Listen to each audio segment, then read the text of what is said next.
Olá, boa noite. Ministro do STF, Alexandre de Moraes, ameaça prender ex-ministro Aldo Rebelo por desacato. O político testemunhou a favor do comandante da Marinha, Almir Garnier, no processo de tentativa de golpe de Estado. O governo volta atrás e revoga parte do aumento do IOF, o Imposto sobre Operações Financeiras, anunciado ontem. Ministro da Fazenda, Fernando Haddad, chama recuo de necessidade técnica e presidente do Banco Central, Gabriel Galípolo, elogia. E você vai ver também. Dados inéditos do censo mostram que o Brasil tem 14,4 milhões de pessoas com deficiência. Quase 2,5 milhões são autistas.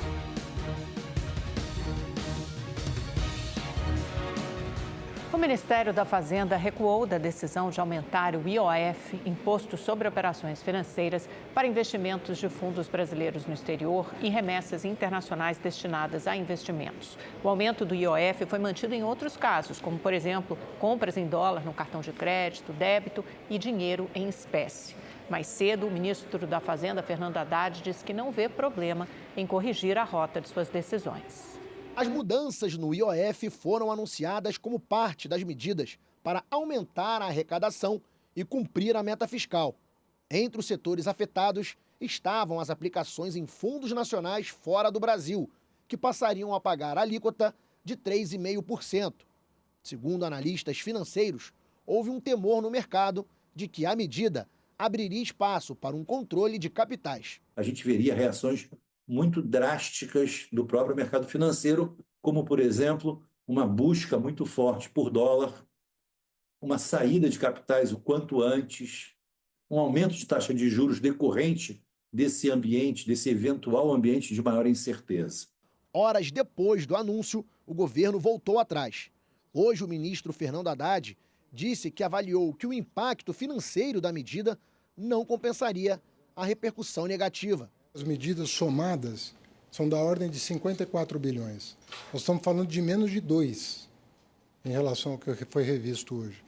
E em função de ser tão pouco diante do que foi anunciado, com a repercussão que teve em função dos subsídios que nós recebemos ontem, nós decidimos rever. Haddad acrescentou que talvez seja necessário um pequeno ajuste nos cortes de gastos para cumprir a meta fiscal.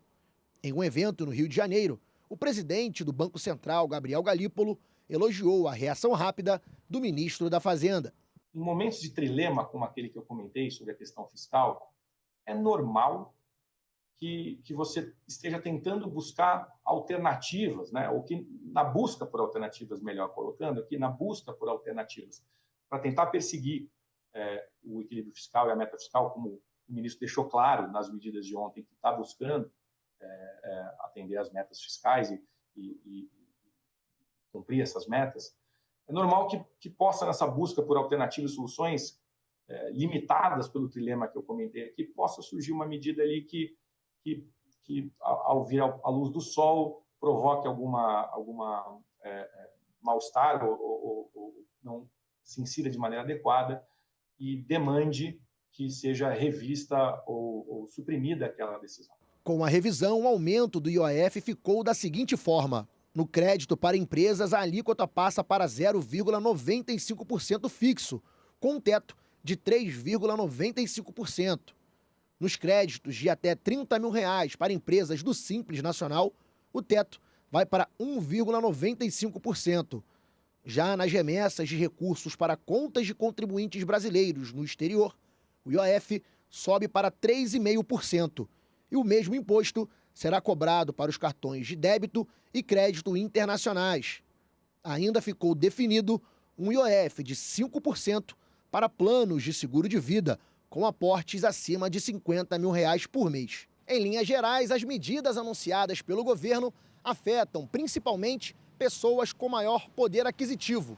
No entanto, o aumento do IOF também terá impacto nas compras em sites estrangeiros.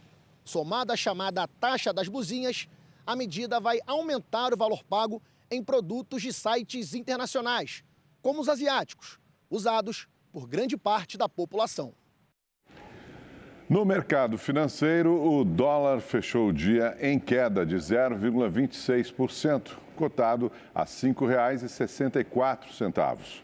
Já o Ibovespa, o principal índice da Bolsa de Valores brasileira, avançou 0,40% e fechou acima dos 137 mil pontos. A polícia de São Paulo continua procurando o corpo de Amanda Caroline de Almeida, morta pelo ex-companheiro no começo da semana. Ele jogou o corpo dela no rio Tietê. A repórter Estela Freitas tem mais informações ao vivo. Oi, Estela, boa noite. Que coisa horrorosa, né? Fica até difícil de comentar, mas nos conte as atualizações sobre o caso. O corpo foi encontrado ou não? Oi, Amanda, uma boa noite a você, boa noite a todos. Ainda não, é muito difícil falar mesmo. Por hoje, as buscas foram encerradas por conta do horário, mas serão retomadas amanhã. Os bombeiros começaram a procurar o corpo de Amanda ontem na região de Osasco, onde Carlos Eduardo de Souza Ribeiro, o ex-marido dela, afirmou ter jogado. Mas por conta do curso do rio, os bombeiros ampliaram os trabalhos e hoje, logo cedo, por volta das 7h30 da manhã, concentraram as buscas na barragem Edgar de Souza, em Santana de Parnaíba, também aqui na região metropolitana de São Paulo. Até agora, nenhum vestígio do corpo foi encontrado. Carlos confessou o assassinato e foi preso na quarta-feira. Ele disse que esganou a mulher e depois jogou o corpo no rio com a ajuda do irmão dele, que também foi preso. Eles devem responder por feminicídio e ocultação de cadáver. Uma câmera de segurança registrou o momento em que Carlos foi até a casa de Amanda. Também tem imagens dele e do irmão saindo, carregando o que para a polícia seria o corpo dela. O casal tinha se separado há cerca de 2 meses. Amanda, Augusto. Obrigado, Estela. E a polícia de São Paulo prendeu um homem acusado de envolvimento no sequestro de uma mulher no estacionamento de um pet shop. Segundo a Secretaria de Segurança Pública de São Paulo, o preso foi identificado como o destinatário das transferências bancárias que a vítima foi forçada a realizar durante o crime. O sequestro aconteceu no início de março e ela foi mantida refém por 3 horas por 2 criminosos. A polícia localizou o carro e conseguiu salvar a mulher. Um dos suspeitos morreu em troca de tiros com os agentes e o outro foi preso dias depois. Para evitar a violência obstétrica, a Organização Mundial da Saúde recomenda o chamado plano de parto, uma carta de intenções com os desejos da gestante para a hora de dar à luz. Antes do Miguel Luca nascer, a Michele fez questão de registrar suas preferências, como priorizar o parto normal, ficar com o bebê na primeira hora, conhecida como hora de ouro, e ter um acompanhante ao seu lado. O plano de parto não significa que você não vai sofrer nenhuma violência obstétrica. Infelizmente pode acontecer, mas é uma forma de você se prevenir, de você entender os seus direitos, de você saber o que você pode, que você não pode reivindicar ali na hora do parto, no pós-parto, nos cuidados com o bebê. O plano de parto é um direito que toda gestante tem. Basicamente, é um documento com as preferências da mulher na hora de dar à luz, que devem, dentro do possível, ser respeitadas pelas equipes médicas, tanto no SUS quanto nos hospitais particulares. Mas, em situações de emergência, a decisão médica é soberana. Qualquer situação de emergência médica com risco de vida, a gente vai intervir e não seguir, de repente, esse plano de parto. Mas são situações específicas, mais raras e realmente com risco de vida. Isso traz a ela um conforto e uma certeza de que ela vai ser respeitada, acolhida, né? A humanização do parto que a gente tanto fala, mas com respeito à ciência. Feito durante o pré-natal, a recomendação é que o plano de parto seja elaborado em conjunto com a paciente, obstetra e acompanhante. De acordo com esse advogado, não há necessidade de fazer um registro em cartório, apenas entregar para a equipe médica responsável. Imprime 2 vias, entrega no hospital, pede para alguém receber, colocar lá o nome legível, a data e a assinatura. São 3 informações importantes para ela provar, se ela precisar, que ela entregou previamente o plano de parto. No caso da Michele, o plano de parto fez toda a diferença. Olha, o parto normal foi respeitado. A minha escolha de parto, na verdade, mesmo eu optando por cesárea depois voltando para o normal, foi super respeitado. Né? O contato pele a pele com o bebê assim que ele nascesse também foi respeitado. Ficar com o bebê nas primeiras horas também foi super respeitado. Então foram coisas que para mim foi primordial. E tudo que elas foram fazer diferente, elas me perguntaram antes. O ministro do STF, Alexandre de Moraes, ameaçou prender o ex-ministro da Defesa, Aldo Rebelo, por desacato. A confusão aconteceu durante uma audiência sobre a ação penal da trama de golpe de Estado, em que Aldo Rebelo era uma testemunha. Quem acompanhou essa audiência é o Igor Damasceno, que nos traz todos os detalhes. Mais uma vez, teve confusão, né? Eu lembro de Freire Gomes, né, em que o Alexandre de Moraes perguntou se ele estava falseando a verdade, porque disse uma coisa à Polícia Federal e estava dizendo outra nessa audiência do STF, e agora ameaçou de prender um ex-ministro. Essas audiências estão sendo marcadas por tensões, né, Amanda? Boa noite a você, também ao Augusto, boa noite a todos que nos acompanham. Olha, o ex-ministro Aldo Rebelo prestou depoimento na condição de testemunha de defesa do ex-comandante da Marinha, Almir Garnier, acusado de apoiar a tentativa de golpe de Estado. A discussão começou quando Rebelo passou a analisar uma fala de Garnier, em que ele teria colocado à disposição dos golpistas as tropas da Marinha. Rebelo disse que a língua portuguesa admite força de expressão e que, portanto, a fala de Garnier não poderia ter sido levada tão ao pé da letra, tão de forma literal. O ministro Alexandre de Moraes o interrompeu e disse que, como ele não estava presente no momento da fala, não tinha condições de avaliar a língua portuguesa e a fala de Almir Garnier. Rebelo não gostou e disse que não iria admitir censura. Foi aí que Alexandre de Moraes o ameaçou de prisão por desacato.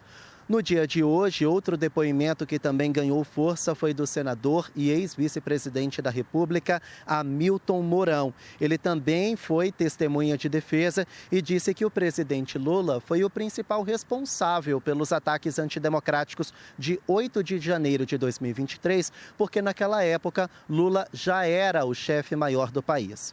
Mourão também negou que tenha participado de alguma reunião com teor golpista com o ex-presidente Jair Bolsonaro. Eu lembro a vocês que essas audiências marcam a fase de instrução penal do chamado Núcleo 1 da trama golpista. Essas audiências devem durar até o dia 2 de junho. O STF não autorizou a gravação e divulgação de áudios e vídeos dessas audiências. Voltamos ao estúdio. Obrigado, Igor. O presidente Lula recebeu hoje no Palácio do Planalto o presidente de Angola, João Lourenço. O encontro ocorreu durante a semana dedicada à África no Brasil e também ao evento do segundo diálogo entre os países sobre segurança alimentar, combate à fome e desenvolvimento rural. Durante a visita, os líderes assinaram acordos de cooperação técnica e econômica voltados para a saúde, a agricultura e a segurança pública. De acordo com o Ministério de Relações Exteriores, a Angola é um dos principais parceiros comerciais do Brasil no continente africano. O presidente João Lourenço e eu mantivemos proveitosa reunião de trabalho em que discutimos temas bilaterais, regionais e multilaterais. Ampliar e diversificar a pauta comercial são prioridades. É importante lembrar que o Brasil já teve um fluxo comercial com Angola de 4 bilhões e meio de dólares e agora estamos em apenas 1 bilhão e meio de dólares. Significa, meus caros ministros brasileiros, ministros de Angola e ministras também, que nós temos que trabalhar mais para que a gente faça o nosso fluxo de comércio exterior ser do tamanho que a gente pensa que é os nossos países. Lula também afirmou que fará um esforço para viabilizar a venda de 3 aeronaves cargueiros K-190 da Embraer para Angola, já que o país africano deseja renovar a frota de aviões, também de fabricação da empresa brasileira. Também seguiremos cooperando na área da defesa e na modernização das frotas aéreas e da Marinha angolana. A Embraer está à disposição para a restauração da frota angolana de aeronaves Super Tucano e fornecimento de aeronaves adicionais. Na área da segurança, na questão de aviação, eu quero dizer aqui para o presidente que nós vamos fazer gestão junto à Embraer e fazer gestão junto ao BNDES para que ele possa financiar a venda dos 3 aviões K-190 que vocês querem comprar. A Academia Francesa, instituição equivalente à Academia Brasileira de Letras, vai homenagear o presidente Luiz Inácio Lula da Silva no início de junho em Paris. Ele será o segundo brasileiro a receber essa homenagem. O primeiro foi Dom Pedro II, em 1872. Até hoje, em toda a história da Academia Francesa, apenas 19 chefes de Estado foram homenageados desde 1635, quando a instituição foi fundada. Hora de conversar com o nosso Igor Silveira. Igor, você sabe que a sua presença aqui é sempre muito valorizada, todos os dias. Mas na sexta-feira, quando você traz a previsão do tempo para o fim de semana, ela tem um valor ainda mais especial. Então, por favor, nos conte se vai ficar o friozinho que eu gosto ou se o sol vai aparecer de novo. Vamos lá, eu trago boas notícias para você que gosta das temperaturas mais baixas, viu? Boa noite, Amanda. Boa noite, Augusto. Boa noite para você que está em casa. Pois bem, durante o fim de semana teremos estabilidades, principalmente no centro-sul do país. A temperatura não sobe muito. E tem previsão de chuva em algumas regiões. Olha, no Paraná o sol aparece e chove em pontos isolados do litoral. A mesma coisa vale para Santa Catarina. No Rio Grande do Sul, a chuva vem com mais volume por causa dos ventos, a umidade que vem da região norte. Agora em São Paulo, tem sim garoa já nesta madrugada. Amanhã o sol aparece entre as nuvens e não esquenta quase nada. Máximas que não passam dos 21 graus. No domingo, 24, na segunda, 26 e na terça, 27, começa a ficar um pouco mais abafado.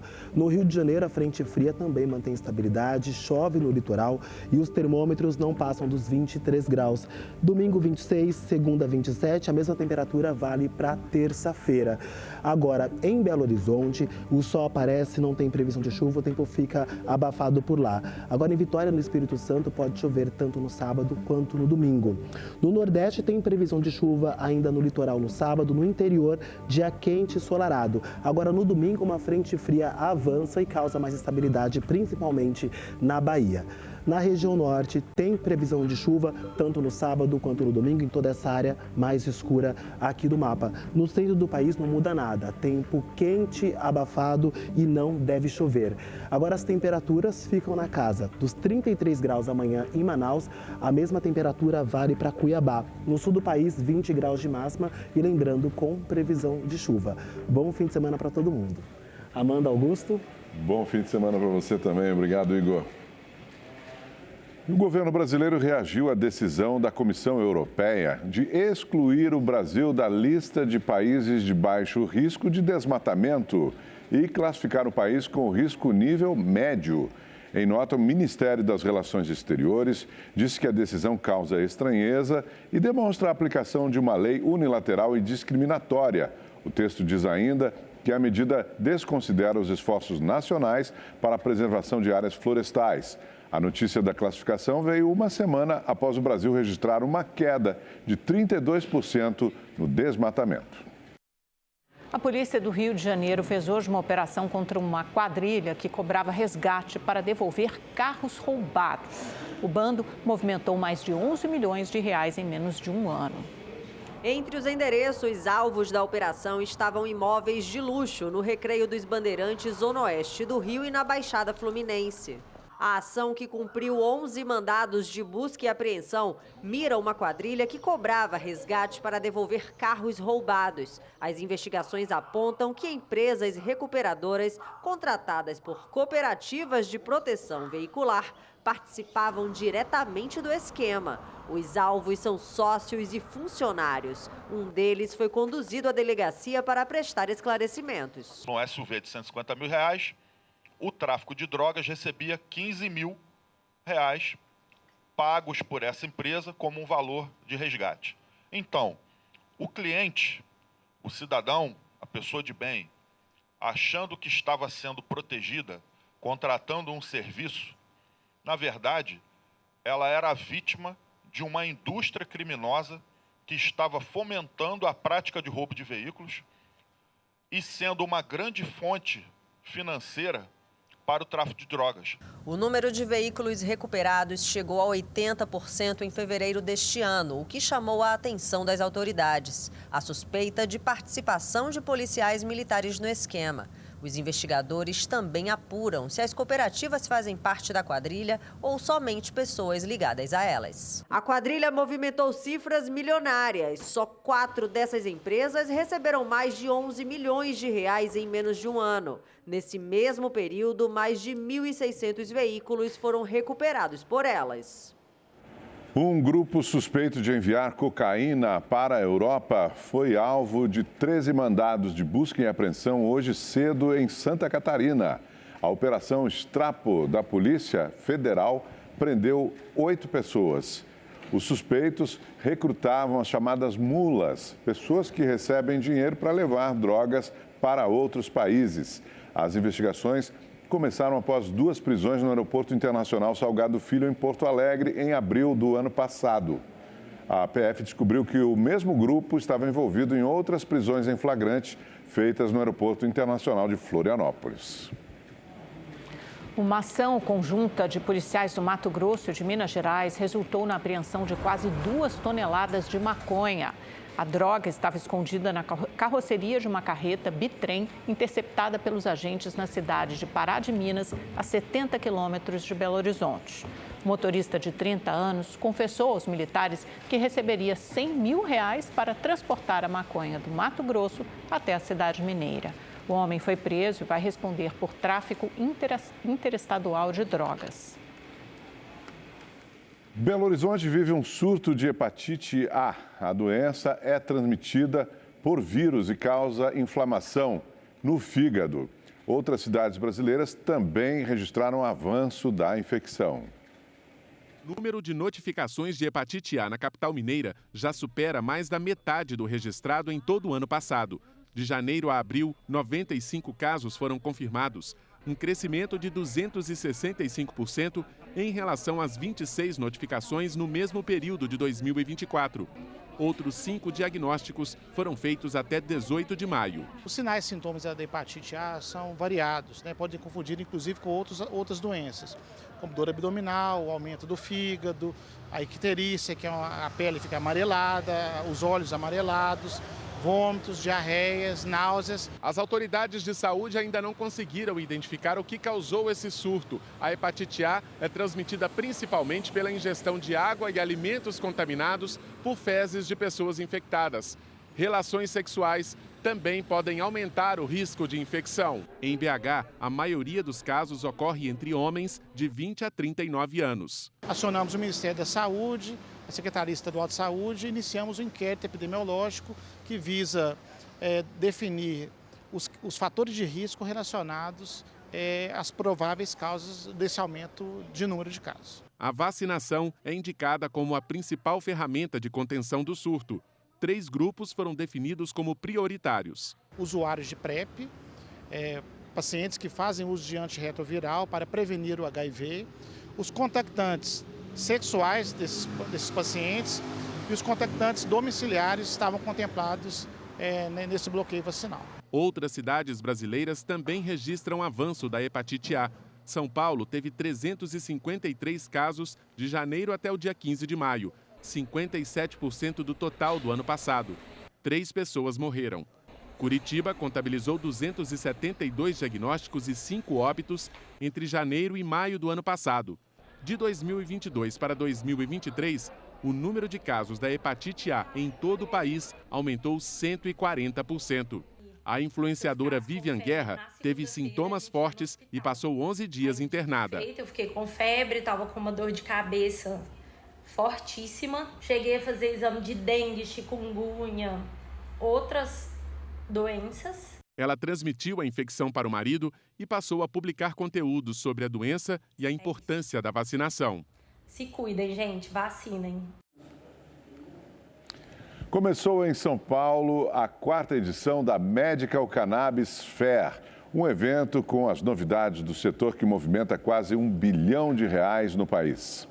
A feira discute temas sobre os setores que utilizam a cannabis: medicina, medicina veterinária, odontologia e até construção civil. Isso aqui é um tijolo feito com a fibra da cannabis, já é utilizada na construção civil de vários países, Estados Unidos, Europa. E olha que curioso esse shape de skate feito de cânhamo e bambu. Criação do Lucas, que também desenvolveu essa prótese com o mesmo material. Esse encaixe, ao ser feito de cânhamo, ele garante bastante resistência e flexibilidade, e o tempo de produção dele é bem menor do que os que são feitos com bambu ou com outros materiais. O número de expositores, cerca de 120, é 10% maior este ano. A expectativa é de que 5.000 pessoas visitem a feira até domingo, 70% a mais do que em 2024. O acesso mais fácil aos remédios à base de cannabis explica esse aumento. Que movimenta o mercado, por exemplo, atualmente é a entrada desse produto no SUS. A gente já tem no SUS do estado de São Paulo, né, parece que vai começar o SUS na distribuição no SUS da cidade de São Paulo. Outros estados também já têm essa iniciativa. Sergipe, que foi o primeiro estado, né, a fornecer pelo SUS. Então, isso é o que está movimentando o mercado nesse momento. Isso vai ser amplamente discutido nesses dias. A autorização para o plantio de cannabis para fins medicinais é recente no Brasil, de novembro do ano passado. A expectativa é que o Brasil se torne um dos grandes produtores mundiais nos próximos anos. Pensando nisso, a Embrapa, que é a empresa brasileira de pesquisa agropecuária, está desenvolvendo uma ampla pesquisa para orientar o cultivo no país. 2025 é um ano em que estamos comemorando a regulamentação do cultivo, já planejada para sair até setembro. Então, entendemos que para que possamos desenvolver cadeias produtivas nacionais, é necessário também desenvolver tecnologias nacionais, para que não tenhamos que ficar dependentes da importação de sementes, da importação de todas essas tecnologias para cultivo, para desenvolvimento da cadeia produtiva, que será necessária no país. A partir da próxima segunda-feira, o INSS vai começar a devolver os descontos indevidos feitos nos benefícios de aposentados e pensionistas no mês de abril. Serão reembolsados os R$292 milhões referentes a esse mês. O valor será pago junto com o benefício e o aposentado ou pensionista não precisa fazer absolutamente nada para receber o dinheiro. Após a revelação da fraude no fim de abril, o governo determinou a suspensão de todos os descontos nos benefícios, mas a folha de pagamentos daquele mês já estava fechada. Ainda não há previsão de quando será feita a devolução dos valores descontados em meses e anos anteriores.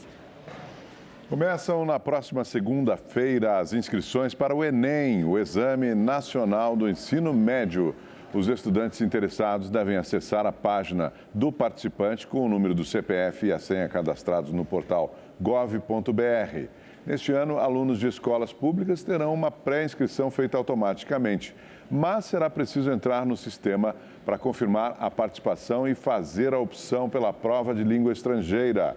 O prazo para as inscrições termina no dia 6 de junho e as provas serão aplicadas nos dias 9 e 16 de novembro. Outra mudança é a retomada da emissão de certificados de conclusão do ensino médio para todos os estudantes que atingirem a pontuação mínima exigida no exame. Com isso, o candidato maior de 18 anos que não se formou pode conseguir o diploma escolar. E a Secretaria da Agricultura, Pecuária, Produção Sustentável e Irrigação do Rio Grande do Sul decidiu que, a partir de hoje, vai manter apenas 4 das 7 barreiras iniciais montadas para a contenção da gripe aviária no estado. Segundo a Secretaria, a redução foi possível após a conclusão das primeiras etapas de vistorias nas propriedades rurais, no raio de 10 quilômetros do foco da doença, uma granja comercial no município de Montenegro. Não foram registrados novos casos de gripe aviária. A região afetada fica a 60 quilômetros a noroeste da capital, Porto Alegre. A Receita Federal já liberou a consulta ao primeiro lote de restituição do Imposto de Renda 2025. Este será o maior lote de restituição da história da Receita Federal, com mais de 6 milhões de contribuintes. O total liberado será de 11 bilhões de reais. O lote também contempla restituições residuais de anos anteriores. O pagamento será feito em 30 de maio. Pela primeira vez na história, o Censo Brasileiro perguntou diretamente sobre o diagnóstico de transtorno do espectro autista. E mostra também que o país tem 14 milhões de brasileiros com alguma deficiência. Renato faz parte de um grupo de 2.400.000 brasileiros com diagnóstico de autismo que enfrentam ou enfrentarão barreiras ao longo da vida no mercado de trabalho. Eu já tive uma entrevista, pela internet, onde eu senti uma mudança assim, do tom da entrevistadora, um silêncio. Quando foi questionado se alguém tinha alguma deficiência, se tinha algum autista, e eu senti um certo silêncio, uma certa mudança assim, de comportamento, e eu senti que acho que eu não iria adiante naquela seleção. Este psicólogo, que é especialista em carreiras, destaca que o preconceito ainda precisa ser quebrado em muitas empresas. O que a gente precisa fazer é trazer muita informação para a sociedade, que as pessoas autistas podem trabalhar sim, desde que tenham a acessibilidade necessária, elas podem contribuir com as nossas empresas. Então, a questão comunicacional, a questão de levar o conhecimento da realidade para as pessoas autistas, para a nossa sociedade, dizer do potencial que elas podem sim trabalhar, isso é um aspecto muito importante. O levantamento do IBGE também atualizou os dados gerais sobre pessoas com deficiência no país. São mais de 14 milhões de brasileiros, o que representa 7,3% da população. As mulheres são maioria. São 8 milhões contra 6 milhões de homens nesta condição. O Nordeste é a região do país com o maior percentual de domicílios de pessoas vivendo com algum tipo de deficiência. Quase 20% das casas têm ao menos um morador nessa condição. Logo em seguida vem o Norte, o Sudeste, o Centro-Oeste e o Sul do país. Renato tem 16 anos. Ele vive com um tipo de ataxia. Nasceu com uma doença genética que prejudica a parte motora e foi diagnosticado com deficiência cognitiva. Se eu pudesse dizer alguma coisa para todos os pais que estão procurando um diagnóstico, que estão buscando alguma coisa, não desistam.